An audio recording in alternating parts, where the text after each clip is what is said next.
High students, welcome to my channel. আজকে ভারতের জল সম্পদ, সেখান থেকে তোমরা জানো জল সংরক্ষণ, এই পোর্শনটি আলোচনা হয়ে গেছে। আজকে আলোচনা করব জলসেচ ব্যবস্থার প্রকৃতি এবং ধরন। এটা আমরা ক্লাস 10-এ পড়ে এসেছি। ফলে এখানে জলসেচ ব্যবস্থার যে ধরন, অর্থাৎ সেচ খাল, তার যে ভাগ আছে নিত্যবহ খাল বা প্লাবন খাল, এইগুলো নিয়ে কিন্তু ডিটেলস কিছু আলোচনা করব না। এখান থেকে কি কি এমসিকিউ আসতে পারে সেটা তোমাদের সামনে তুলে ধরব। এই যে নিত্যবহ খাল, তার মানে কি সেই খালগুলোতে সারা বছর জল থাকে। প্লাবন খাল, বৃষ্টির সময় অতিরিক্ত জলটা এই প্লাবন খাল ধারণ করে, ফলে শুধুমাত্র বর্ষাকালে প্লাবন খালগুলোতে জল থাকে। এছাড়া কি কি পদ্ধতিতে জলসেচ হয়? কূপের সাহায্যে জলসেচ হয়, নলকূপের সাহায্যে জলসেচ হয় এবং জলাশয়ের সাহায্যে জলসেচ হয়। তোমরা এখানে বেশ কিছু সংখ্যা দেখতে পাচ্ছ, বিভিন্ন পার্সেন্টেজ।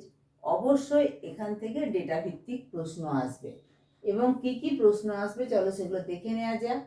তার আগে বলবো, যদি চ্যানেলে নতুন হয়ে থাকো অবশ্যই চ্যানেলটা সাবস্ক্রাইব করে রাখবে, কারণ শুধু থার্ড সেমিস্টার নয়, পরবর্তী ক্ষেত্রে তোমাদের ফোর্থ সেমিস্টারেরও সমস্ত ক্লাস এখান থেকে দেয়া হবে। তোমরা যারা এখনো পর্যন্ত পুরানো ক্লাসগুলো দেখোনি, অর্থাৎ প্রাকৃতিক ভূগোল, মানবীয় ভূগোল এবং ভারতের ভূগোলের ভারতীয় জনসংখ্যা চ্যাপ্টারটি, তার কিন্তু সমস্ত কনসেপ্ট ক্লিয়ারের ক্লাস এবং এমসিকিউ এর ক্লাস তোমরা চ্যানেলে গিয়ে ভিডিওস বা প্লেলিস্টে গেলে পাবে। এখানে দেখো, জলসেচ কাকে বলে? কোনো নির্দিষ্ট জমিতে অধিক পরিমাণ ফসল উৎপাদনের জন্য সঠিক সময়ে প্রয়োজন মতো কৃত্রিমভাবে যখন জল দেয়া হচ্ছে তখন তাকে বলছে জলসেচ বা ইরিগেশন। আমরা এখানে সংজ্ঞা কিছু জানার দরকার নেই, আমরা জাস্ট জানলাম জলসেচ কি।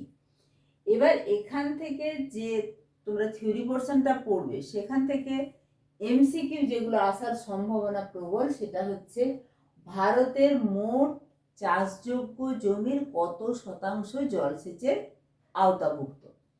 ভারতে মোট চাষযোগ্য 140 মিলিয়ন হেক্টর জমির 48.8% জলসেচের অন্তর্গত। ভারতের সেচসেবিত জমির পরিমাণ পৃথিবীর মধ্যে কোন স্থানে রয়েছে? না, প্রথম স্থানে রয়েছে, প্রায় 68.32 মিলিয়ন হেক্টর। তাহলে ভারতের সেচসেবিত জমিতে কিন্তু পৃথিবীর মধ্যে প্রথম স্থান। সেচখাল পদ্ধতিতে জলসেচে কোন রাজ্য প্রথম স্থান অধিকার করে? উত্তরপ্রদেশ। নলকূপের সাহায্যে জলসেচে কোন রাজ্য ভারতের মধ্যে প্রথম স্থান অধিকার করে? উত্তরপ্রদেশ। কূপ দ্বারা জলসেচে ভারতের মধ্যে কোন রাজ্য প্রথম স্থান অধিকার করে? মধ্যপ্রদেশ। জলাশয় থেকে জলসেচের দ্বারা ভারতের মধ্যে কোন রাজ্য প্রথম স্থান অধিকার করে? তামিলনাড়ু। এবার যেটা বলছিলাম প্লাবন খাল, সেখানে কিন্তু বর্ষাকাল ছাড়া অন্য সময় জল থাকে না। এবং এই প্লাবন খালের সংখ্যা কোথায় বেশি? দক্ষিণ ভারতে সবচেয়ে বেশি। কূপ বা পাতকুয়া থেকে জলসেচের জন্য পারসিক চাকা, কপি কল, রেত প্রথা ইত্যাদির ব্যবহার লক্ষ্য করা যায়।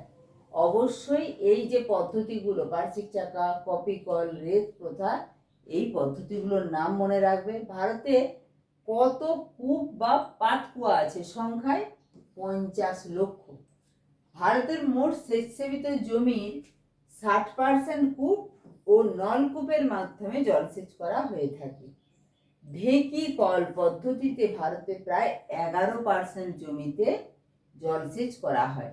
ঢেঁকি কল একটা পুরানো প্রথা, একটা জায়গা থেকে জল তুলে যে ফেলা হয়, সেই ঢেঁকি কল প্রথা এখনো চালু আছে এবং খুবই কম পরিমাণ 11% জমিতে জলসেচ করা হয়। কিন্তু যদি আমরা দেখি কিসের মাধ্যমে জলসেচ বেশি হয় ভারতে? কূপ এবং নলকূপের মাধ্যমে। এরপরে যেটা তোমাদেরকে বলছিলাম সেচ খালের প্রকারভেদ, নিত্যবহ সেচ খাল, প্লাবন খাল। প্লাবন খাল বা ইনান্ডেশন ক্যানেল, যেটাকে টেম্পোরারি ক্যানেলও বলা হয়, যেখানে জোয়ারের জল বা বৃষ্টির অতিরিক্ত জলকে ধরে রেখে জলসেচ করানো হয়। এরপরে তোমাদেরকে যেটা বলছিলাম ডেটা ভিত্তিক, ভারতে মোট প্রায় 1.6 কোটি হেক্টর জমিতে খালের মাধ্যমে জলসেচ করা হয়। উত্তর ভারতে 60% কৃষি জমিতে সেচখাল পদ্ধতিতে জলসেচ করা হয়।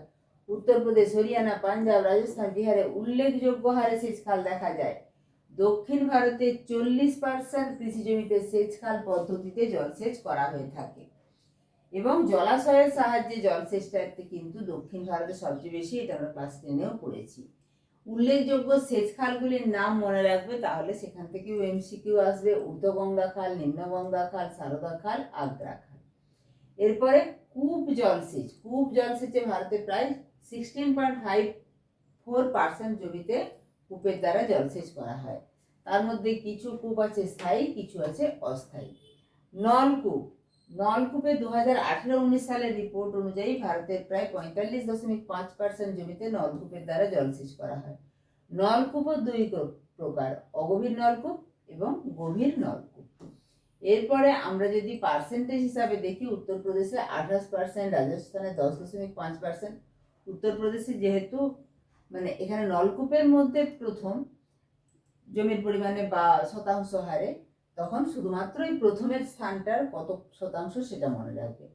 জলাশয়। জলাশয়েও সাহায্যে দুভাবে চাষ করা হয়, সেটা হচ্ছে প্রাকৃতিক জলাশয়, কৃত্রিম জলাশয়। ভারতে প্রায় 2100টি প্রাকৃতিক জলাশয় আছে, আর কৃত্রিম জলাশয় এগুলোতে সাধারণত বর্ষাকালে জলপূর্ণ হয় এবং ওই জলটা কৃষি জমিতে সরবরাহ করা হয়।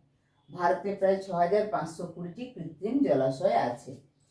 এরপরে তোমরা এখানে একটা জিনিস একটুখানি এমসিকিউ এর জন্য মনে রাখবে, জম্মু কাশ্মীরের অনন্তনাগ, রাজস্থানের ইন্দিরা গান্ধী, এইটা খুব গুরুত্বপূর্ণ, রাজস্থানের ইন্দিরা গান্ধী সাগর, অন্ধ্রপ্রদেশের হুসেন সাগর, এই যে জলাভূমিগুলো, এটা এমসিকিউ এর জন্য মনে রাখবে। এছাড়া মধ্যপ্রদেশের ভোজ, পশ্চিমবঙ্গের মিরিক লেক, পূর্ব কলকাতার জলাভূমি ইত্যাদি হলো প্রাকৃতিক জলাভূমির উল্লেখযোগ্য উদাহরণ। মধ্যপ্রদেশের ইন্দ্রসাগর হচ্ছে বৃহত্তম কৃত্রিম জলাশয়। ফলে এই রকম যেগুলো তোমাদের মনে হচ্ছে যে খুব গুরুত্বপূর্ণ বা কোন প্রশ্নগুলো আসতে পারে, এটা নিয়ে যদি তোমাদের কমেন্ট সেকশনে কিছু কমেন্ট করার থাকে অবশ্যই আমাকে জানিও। তোমাদের প্রয়োজন মতো ক্লাস কিন্তু এই চ্যানেল থেকে দেওয়া হয় এবং হবে। তাই বলবো, চ্যানেলের নতুন হলে অবশ্যই চ্যানেলটা সাবস্ক্রাইব করে রেখো এবং নোটিফিকেশান অল করে রাখো, যাতে আমি নতুন কোনো ভিডিও আপলোড করার সাথে সাথে তোমাদের কাছে নোটিফিকেশান পৌঁছে যায়। বন্ধুদের মাঝে এই গুরুত্বপূর্ণ তথ্যটা অবশ্যই শেয়ার করে দিও যে এই চ্যানেল থেকে কিন্তু 3rd এবং 4th সেমিস্টারের সমস্ত ক্লাস দেওয়া হবে। অবশ্যই একটা লাইক করে দিও এবং নিচে হাই পয়েন্টটাও যুক্ত করে দিও।